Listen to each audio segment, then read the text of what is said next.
மனக்குழப்பம் ஏற்படுறதுக்கான காரணங்களை சொல்லும் பொழுது, ஒரு மனிதன் எப்பொழுது அல்லாஹ்வை விட்டு தூரமாகுவானோ அப்பொழுது அவனுடைய மனதில் குழப்பங்கள் ஏற்படும். அல்லாஹ் விட்டு தூரமாகிறது. அல் புஅது அன் திக்ரில்லாஹ், அல்லாஹ்வுடைய சிந்தனை அல்லாஹ் விட்டு தூரமாகிறது. அல்லாஹ் விட்டு தூரமாகிறது எப்படி? ஒரு மனிதன், நீங்க உங்களோட வாழ்க்கையில ஒவ்வொரு நாளும் முஹாசபா செய்து கொள்ளுங்கள். இது ஒரு மிகப்பெரிய பாடம். ஒவ்வொரு நாளும் உங்களை நீங்க அளவீடு செய்து கொள்ளுங்கள். என்னுடைய இந்த நாள் நேற்றைய நாளை விட இந்த நாள் அமல்களில் நான் என்னை அதிகப்படுத்தி கொண்டேனா, இல்லைன்னா நீங்க அல்லாஹ் விட்டு கொஞ்சம் கொஞ்சம் தூரம் மாறீங்க. அன்புக்குரிய சகோதரர்களே, நான் இன்று சுபகுடைய தொழுகை தொழுதேனா, நான் இன்று குர்ஆன் கையில் எடுத்து ஓதினேனா, நான் இன்று காலை மாலை திக்ருகளை செய்தேனா, நான் இன்று துஹாவுடைய தொழுகை தொழுதேனா, நான் இன்று பாவங்களிலிருந்து என்னை பாதுகாத்து கொண்டேனா, நான் இன்று திக்ருகளை சரியாக செய்தேனா, நான் இன்று இஸ்திக்ஃபார் செய்தேனா. ஒவ்வொரு நாளும் நான் காலையில் விழித்தெழும்பதிலிருந்து உறங்கும் வரை என்னுடைய நாளை நான் முஹாசபா செய்யணும். ஒரு 5 நிமிஷம், ஒரு 10 நிமிஷம் தூங்குறதுக்கு முன்னாடி நீங்க உங்களை பத்தி சிந்திங்க.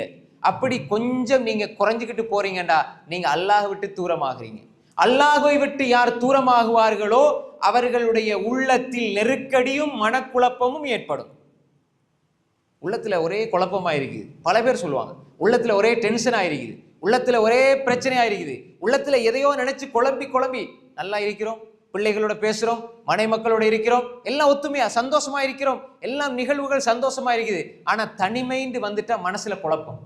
தூங்க போனால் ஏதோ எங்களை அறியாத பல சிந்தனைகள், மனக்குழப்பம் ஏற்படுகிறது. காரணம் என்னண்டா, நீங்க சரியாக அல்லாஹ்வுடைய திக்ரை விட்டும் நீங்க தூரமாயிட்டு போறீங்க. அல்லாஹ்வுடைய திக்ரோடு நீங்கள் வாழவில்லை என்பதை நீங்கள் புரிந்து கொள்ளுங்கள். எப்பொழுதெல்லாம் ஒரு மனிதன் அல்லாஹ் விட்டு தூரமாகிறானோ, இது அல்லாஹ் விட்டு தூரமாகிற முறைகள். ஒரு மனிதன் தொழுகையில பொடுபோக்காக இருக்கிறான், தொழுகையில கவனையினத்தோடு இருக்கிறான், தொழுகையில் உள்ளச்சம் இல்லை, அவனுடைய இபாதத்தில் உள்ளச்சம் இல்லை, அவனுடைய வணக்க வழிபாடுகளில் உள்ளச்சம் இல்லை, குர்ஆன் அதோடு தொடர்பில்லை, குர்ஆனை கையில் எடுத்து பல மாதங்கள், அதே மாதிரி ஹதீஸில் மார்க்க சபைகளில் இருப்பதற்கு இடமில்லை. இப்படி யார் நினைப்பார்களோ அந்த மனிதர்களுடைய வாழ்க்கை அல்லாஹ் விட்டு தூரமான நிலையில் கழிகிறது.